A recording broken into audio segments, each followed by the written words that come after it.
যে এত নেগেটিভ, এত নেগেটিভ, এত নেগেটিভ। সো ওনার সেই অস্বস্তি থেকে উনি রিজাইন করতে পারেন। এক, দুই হতে পারেন 84 বছরে তো আসলে আল্লাহ তাআলা যাদের দীর্ঘ হায়াত দেন, ওর কোরআনেই বলা যে তাদেরকে উনি আবার সেই পুরনো শৈশবের মতন ইয়ে করে ফেলেন। ওনার শিশুতোষ আবেগও ওখানে কাজ করতে পারে। তবে যেই ব্যক্তির শিশুতোষ আবেগ কাজ করে এত বেশি, সেই ব্যক্তিকে এত উপরের জায়গায় বসাটা একটা রাষ্ট্রের জন্য খুব নিরাপদ কিনা। এখানে যদি বিনয় থাকতো, রেসপেক্ট বোধ থাকতো, কিংবা এটা আমরা এখনো বাড়াতে পারি যে একটু খুলে বলবেন। হ্যাঁ, খুলেই বলছি আমি। কথা বলেন, অ্যানালাইসিস করেন, কিন্তু শব্দ চয়ন মাস্ট বি রেসপেক্টফুল। বেসামাল কথাবার্তা বলেন কিংবা তিক্ত কথাবার্তা বলেন, ব্যক্তি বিশেষকে আঘাত করে কথাবার্তা বলেন, তাদের উচিত নিজেদেরকে রেস্ট্রেইন করা। ওইটা তো মোটামুটি খুব একটা ভালো ফল পাচ্ছি না।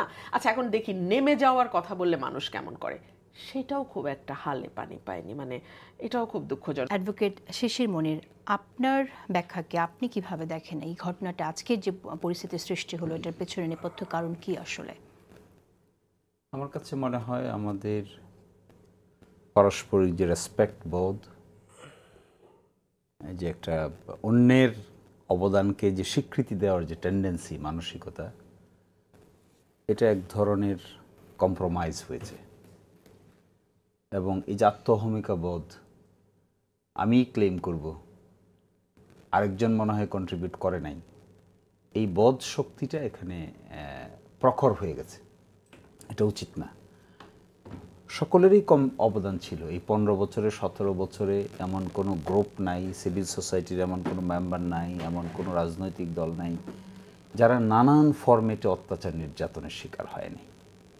এই অত্যাচার নির্যাতনগুলো ব্যক্তি পর্যায়ে হয়েছে, দল পর্যায়ে হয়েছে, গোষ্ঠী পর্যায়ে হয়েছে, ইভেন প্রফেশন পর্যায়ে হয়েছে।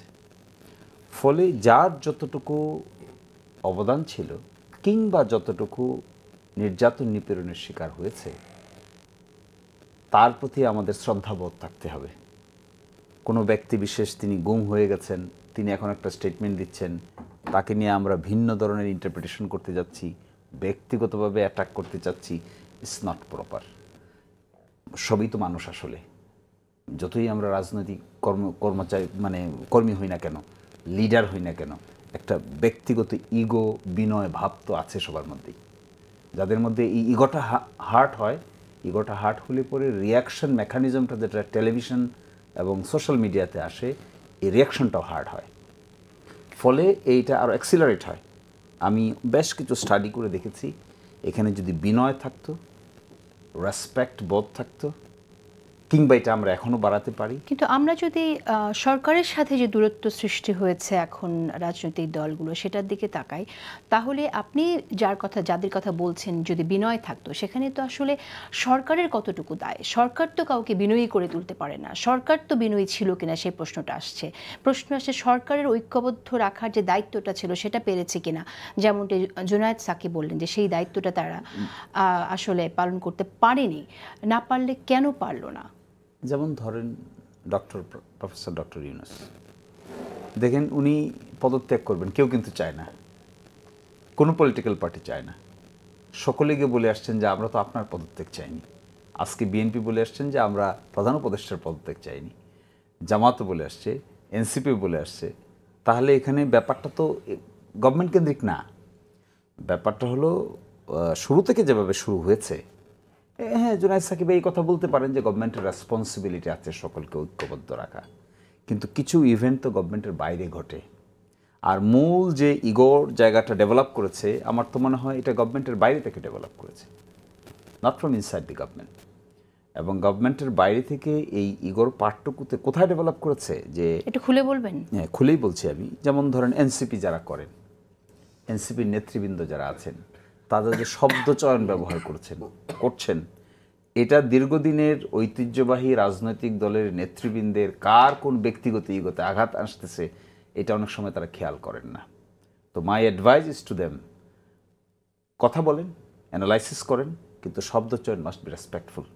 তো এরপর কিন্তু আমরা দেখেছি যে তার শব্দ চয়নের জন্য কেউ আঘাতপ্রাপ্ত হয়ে থাকলে সেই জায়গা থেকে তিনি ক্ষমাও চেয়েছেন, মাফ চেয়েছেন। আমি কোনো ব্যক্তি বিশেষকে মিন করছি না, আমি মিন করছি আমার মনে হয় যে এনসিপি ইন ইটস এন্টায়ারিটি। না, আমি এটা করে ফেলবো, আমি ওইটা করে ফেলবো, আর কারো দরকার নাই, এই কথা বললে তো হবে না। আমি আপনি একা তো আর কেউ এটা করে নাই, আসলে কম্বাইন্ড ওয়েতে করেছে। তাহলে তো এনসিপির সাথে অন্যান্য রাজনৈতিক এবং দলের দূরত্ব এটা হলো, কিন্তু আমার প্রশ্ন ছিল সরকারের সাথে কেন দূরত্ব হলো? সরকার তো বিনয়ের জায়গায় কোনো অবিনয় এটার জন্য যেমন ধরেন প্রকাশ তাদের দেখিনি সেরকম। বিএনপি যে সন্দেহ প্রকাশ করছে এখন, সেই প্রকাশ করার মূল কারণ হলো এটা, এই ইলেকশন ডিলে হওয়ার পিছনে একটা রিজনকে দাঁড় করানো হচ্ছে। সেই রিজনটা কি? সম্ভবত এখানে একটা মানে সুনির্দিষ্ট রোডম্যাপ ডিক্লেয়ার করা না করা, ইলেকশন ডিলে হওয়া, একটা সন্দেহের ভাব হচ্ছে যে তাহলে কি ইলেকশন হবে না, কিংবা হলেও কি এই সময়ের ভিতরে না হয়ে ভিন্ন কিছু কেউ মেকানিজম করতেছে, একটা ভাব ডেভেলপ করেছে। ফলে এখানে গভর্নমেন্ট যদিও তার ইনিশিয়েটর নয়, কিন্তু গভর্নমেন্ট মেডিয়েশনের জায়গাটাতে, যেহেতু গভর্নমেন্টের মধ্যে ছাত্রদের প্রতিনিধি আছে, তারাও এখানে ওয়ার্ক করছে। কেউ কেউ মনে করে ওই ছাত্র প্রতিনিধিরা আবার রাজনৈতিক দলের সঙ্গে গোপনে যোগাযোগ মেনটেন করে, এটাও মনে করে। ছাত্রদের ভয়েসটা গভর্নমেন্টের ভিতরে যারা রেস করে, তারা মনে করে অমুক অমুক ব্যক্তি এটা রেস করে। ফলে বিএনপি আজকে দেখবেন একটা দাবি দিয়ে আসছেন যে তারা ওই 2 ছাত্র প্রতিনিধির পদত্যাগ চান, সাথে হলো নিরাপত্তা উপদেষ্টার পদত্যাগ চান, এই দাবি দিয়ে আসছেন। আপনার অবস্থান কি, আপনি কিভাবে দেখছেন এই দাবিকে? আমরা যেটা বলে আসছি যে গভর্নমেন্টকে, ঠিক আছে, ইউনূস সরকার টুয়ার্ডস এ রাইট ডাইরেকশন তারা অগ্রসর হচ্ছে। আমরা বলেছি যে অবশ্যই দুটো জিনিসের রোডম্যাপ ডিক্লেয়ার করলেই অনিশ্চয়তা কাটবে। একটা রোডম্যাপ হলো নির্বাচনের ব্যাপারে একটা মাস, উইক, এরকম কিছু একটা ডিক্লেয়ার করে দেওয়া উচিত যে অমুক মাসে ইলেকশন হবে, অথবা অমুক উইকে অত ডেটের এত টাকার মধ্যে ইলেকশন হবে। আর দ্বিতীয় হলো সংস্কারের যে কথা বলা হচ্ছে, ঐকমত্য কমিশন একটা চার্টার ডিক্লেয়ার করবে, ওই চার্টারে সকলেই সিগনেচার করবে, এটাই হবে সংস্কারের এজেন্ডা। বিএনপির যে প্রস্তাবনা এই বিষয়ে আপনার এটাও সুনির্দিষ্টভাবে মানে ডিক্লেয়ার করে দেওয়া উচিত। আমার ধারণা বিএনপি যত আলোচনা করেছে আজকে, যে লিখিত বক্তব্যটা পাঠ করে শুনিয়েছে মিডিয়ার সামনে, এখানে মূল বিষয় ছিল নির্বাচনের সুনির্দিষ্ট রোডম্যাপ চান, সংস্কারের সুনির্দিষ্ট রোডম্যাপ চান। সরকারের পক্ষ থেকে যদি এই বিষয়গুলো স্পষ্ট করে ডিক্লেয়ার করা হয়, তাহলে আমার ধারণা যে এখানে অনিশ্চয়তাটা কাটবে। আর যারা অনেকেই বেসামাল কথাবার্তা বলেন কিংবা তিক্ত কথাবার্তা বলেন, ব্যক্তি বিশেষকে আঘাত করে কথাবার্তা বলেন, তাদের উচিত নিজেদেরকে রেস্ট্রেইন করা, তাহলে এনভায়রনমেন্টে ডিটারিয়েট অশেষ করবে। ধন্যবাদ আপনাকে। আমি রুমিন ফারহানের কাছে আসতে চাই। রুমিন, আমরা শুনলাম যে এই যে ক্রেডিট দাবি করা, গণঅভ্যুত্থানে কার কি অবদান ছিল, সেই ক্রেডিটের যে রাজনীতি, সেই জায়গা থেকে দূরত্ব সৃষ্টি হয়েছে। কিন্তু এটা তো আমরা গণঅভ্যুত্থানের ঠিক ইমিডিয়েট গণঅভ্যুত্থানের পরপরই শুরু হয়েছে, দেখে আসছি 9 মাস ধরে এই বিষয়টি ঘটছে। ইলেকশন নিয়ে বিএনপি নির্বাচনের তারিখ চাইছে, সেটাও গত কয়েক মাস ধরে আমরা শুনে আসছি, এবং সংস্কার বনাম নির্বাচন এরকম একটি আলাপও জারি আছে।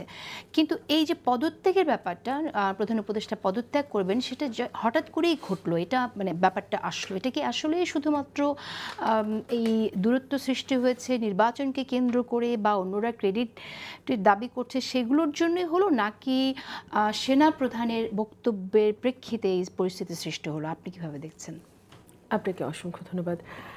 গণ অভ্যুত্থানের 9 মাস পরে দাঁড়িয়ে একটা বিষয় স্পষ্ট দেখা যাচ্ছে, সরকারের সঙ্গে একটি নির্দিষ্ট দল বাদ দিয়ে বাকি সকল রাজনৈতিক দল, বাংলাদেশ আর্মি এবং অন্যান্য যেই প্রতিষ্ঠানগুলো আছে, সবার সাথে সরকারের একটি চমৎকার দূরত্ব তৈরি হয়েছে।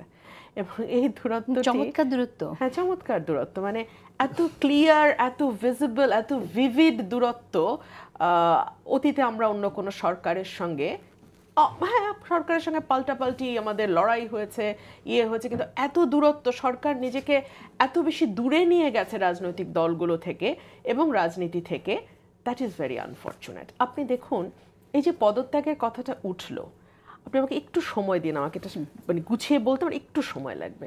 পদত্যাগের কথাটা যে উঠলো, এটা উনি কাকে ডেকে বললেন? উনি এটা একটি ছোট রাজনৈতিক দল, যে দলটি এখনো নিবন্ধিত হয়নি, যেই দলটি নিজেকে গণ অভ্যুত্থানের প্রধান শক্তি হিসেবে দাবি করে, সেই দলের প্রধান নাহিদ ইসলামকে ডেকে বলল। অথবা তিনি বলেছেন কিনা জানি না, নাহিদ ইসলাম এটি বাইরে এসে তেমনটি বললেন। এই ধরনের অফিসিয়াল মিটিংয়ে রাষ্ট্রের টপ কিংবা 3 বাহিনীর টপ, তারা যখন কোনো কথা কোনো মিটিংয়ে বলেন, সেই মিটিংয়ের কতটুকু কথা বাইরে যাবে, কতটুকু যাবে না, কতটুকু গণমাধ্যমে আসবে, কতটুকু আসবে না, সেটাই ঘরের ভেতর যারা থাকেন তারাই সিদ্ধান্ত নেন। অর্থাৎ প্রধান উপদেষ্টা চেয়েছেন তার এই রিজাইন করে ফেলা বা পদত্যাগ করে ফেলার বিষয়টি যাতে দেশের মানুষ জানতে পারে, এবং তিনি নাহিদকে বেছে নিয়েছেন সেই খবরটি জানানোর জন্য। গণমাধ্যমে আমরা দেখলাম যেদিন নাহিদ এই কথাটি বাইরে এসে বললেন, সেদিনই বিএনপি 4 দফা প্রধান উপদেষ্টার কাছে সময় চেয়েছে, সময় পায়নি। জামায়াতে ইসলাম সময় চেয়েছে, জামায়াতে ইসলামকেও দেখা দেয়া হয়নি, কথাও বলা হয়নি, কিন্তু বলা হলো এনসিপির সঙ্গে। সো এই যে দূরত্বের প্রশ্নটা বারবার আসছে না, দূরত্বের একটা এক্সাম্পল আমি এখানে আপনাকে দিলাম। এখন প্রশ্ন আসতে পারে উনি কেন রিজাইন করতে চাইলেন? কোনো পলিটিক্যাল পার্টি তো ওনার রেজিগনেশন চায়নি, যেটা শিশির মনির বলছিলেন যে কোনো দল তো রেজিগনেশন চায় না। হ্যাঁ, অ্যাবসলিউটলি কোনো দল চায়নি। উনি কেন বললেন? এর কয়েকটা কারণ হতে পারে। এক হতে পারে উনি ওনার অসাধারণ ব্যর্থতা অনুভব করতে পেরেছেন। উনি যে গত 9 মাসে কোনো একটা ক্ষেত্রে সফল হয়েছেন বা কোনো একটা ক্ষেত্রে ইতিবাচক কিছু ঘটেছে এমনটি দেখাতে পারবেন এমন একটি কার্ডও ওনার হাতে নাই। একমাত্র অর্থনীতি উনি কিছুটা গর্ব করেন। আজকে ডয়েশে ভ্যালের রিপোর্ট দেখছিলাম, রমজানে দ্রব্যমূল্য আগের চেয়ে কন্ট্রোল ছিল, সেটাও দাবি করে সরকার। আমি খুবই বিনয়ের সাথে বলি, দ্রব্যমূল্য 1 মাসে একটু কন্ট্রোল ছিল, ওটা অর্থনীতির ওভারঅল চিত্রটাকে দেখায় না। হ্যাঁ, শুধু রিজার্ভ বেড়েছে, প্রবাসী আয়, রেমিটেন্স সেটা বেড়েছে। এর বাইরে বলা হচ্ছে গত 9 মাসে মূলধনী যন্ত্রপাতি, যেটা দিয়ে আপনি আসলে আমদানি রপ্তানি কতটুকু হচ্ছে, দেশের আভ্যন্তরীণ বিনিয়োগ কতটুকু হচ্ছে সেটা যাচাই করবেন, কমে গেছে 29% গত বছরের এই সময়ের তুলনায়। এর বাইরে ফরেন ডিরেক্ট ইনভেস্টমেন্ট কমেছে 26%। অথচ ফরেন ডিরেক্ট ইনভেস্টমেন্ট নিয়ে আমরা আশিক চৌধুরীকে নিয়ে অনেক মানে মাতামাতি দেখেছি। সো আমাদের দুঃখটা লাগে কোথায়, কাজ হয়নি কিছুই, মাতামাতি হয়েছে অনেক বেশি। এই ফাঁপা আওয়াজ বা এই ফাঁপা বেলুনগুলো কিন্তু মানুষ বুঝতে পারে। আর প্রধান উপদেষ্টা যেহেতু অত্যন্ত বুদ্ধিমান, তিনি ডেফিনেটলি খুব ভালো বুঝেছেন। হ্যাঁ, ওনার ব্যক্তিগত কিছু লাভ হয়েছে। ফর এক্সাম্পল, ওনার মামলাগুলো উঠে গেছে, উনি কয়েকশো কোটি টাকা বোধহয় নাকি 66 কোটি টাকা ওনার কর মওকুফ হয়ে গেছে। উনি গ্রামীণ বিশ্ববিদ্যালয়ে তৈরি করতে পেরেছেন, গ্রামীণ ব্যাংকে সরকারের শেয়ার 25% থেকে 10%-এ নামিয়ে আনতে পেরেছেন। আমি জানি আপনাকে দেখলে মনে হচ্ছে আপনি একটু অস্বস্তি বোধ করছেন। এই অস্বস্তি প্রধান উপদেষ্টারও সম্ভবত হয়েছে যে এত নেগেটিভ, এত নেগেটিভ, এত নেগেটিভ।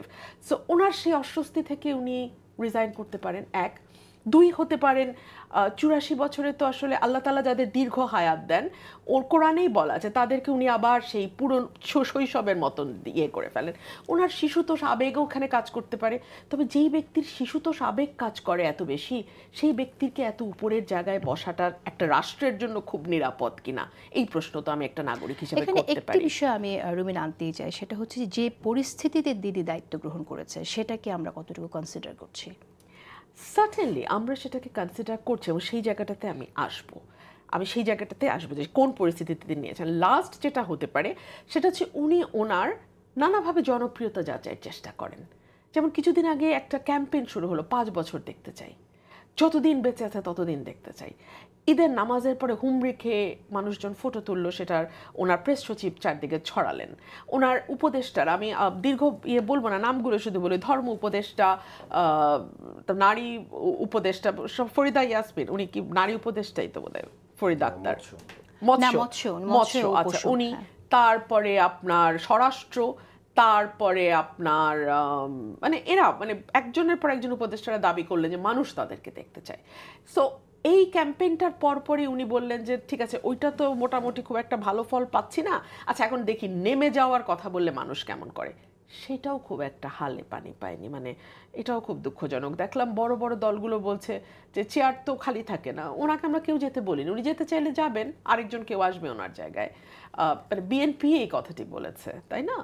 সো উনি আসলে এইটা দিয়ে যদি জনপ্রিয়তা উনি যাচাই করতে চান, বা উনি যদি ভাবেন যে সকলেই দৌড়ে যাবে, ব্যাপারটি আসলে তেমন ঘটেনি। আপনি মনে করছেন যে অন্য কোনো কারণ নেই, ভ্যালিড কোনো রিজন নেই, এটা আসলে জনপ্রিয়তা যাচাইয়ের জন্যই তিনি বলছেন? আমি অনেকগুলো বাকি আগের দুটো বললাম যে ওনার ব্যর্থতা, ওনার আবেগ, অথবা ওনার জনপ্রিয়তা যাচাই, যে কোনো তিনটার একটি। আর উনি যেই পরিস্থিতিতে রাষ্ট্র দায়িত্ব নিয়েছেন, এটা কোনো অভূতপূর্ব পরিস্থিতি না, মানে বাংলাদেশের জন্য অভূতপূর্ব হতে পারে, কিন্তু বিশ্বে এরকম বহু নজির আছে। হ্যাঁ, এবং দেখা যায় যে এই পরবর্তীতে যে সরকারটি আসে তারা যদি স্থিতিশীলতা আনতে ব্যর্থ হয়, যেটি ডক্টর ইউনূস সরকার ভীষণভাবে ব্যর্থ হচ্ছে, তখন কি হয়, আজকে প্রথম আলোতে একটা লেখা আসছিল, আমি লেখাটা সেভ করে রেখেছি, যে ক্ষমতাচ্যুত স্বৈরাচারের ফিরে আসার আশঙ্কা কতটা। বলা হচ্ছে 1970 থেকে 2024 এই 54 বছরে 91 জন স্বৈর শাসকের পতন হয়েছে, তার মধ্যে 19% আবার ফিরে আসতে পেরেছে। দুতার্তের ফ্যামিলি ফিরে এসছে, ও মার্কোসের ফ্যামিলি এসছে, সো আবার রাজাপাকসে আমাদের শ্রীলঙ্কার পাশে ফিরে এসছে। কেন ফিরে আসে তার প্রথম রিজনিংটাই দেওয়া হয়েছে, যদি সরকার, পরবর্তী সরকার স্থিতিশীলতা আনতে ব্যর্থ হয়, যদি একটা বেটার লিডারশিপ দিতে ব্যর্থ হয়, যদি আমরা একটা বিকল্প ভালো শাসন ব্যবস্থা দিতে না পারি, তখন পতিত স্বৈরাচাররা ফিরে আসে। এ কারণেই কিন্তু বড় দলগুলো বারবার এই আশঙ্কা প্রকাশ করছে যে আপনার ব্যর্থতা কেবলমাত্র আপনাকে ডোবাবে না, পুরো দেশকে ডোবাবে এবং স্বৈরাচারকে ফিরে আনতে সাহায্য করবে। আশবাবর, আপনার কাছে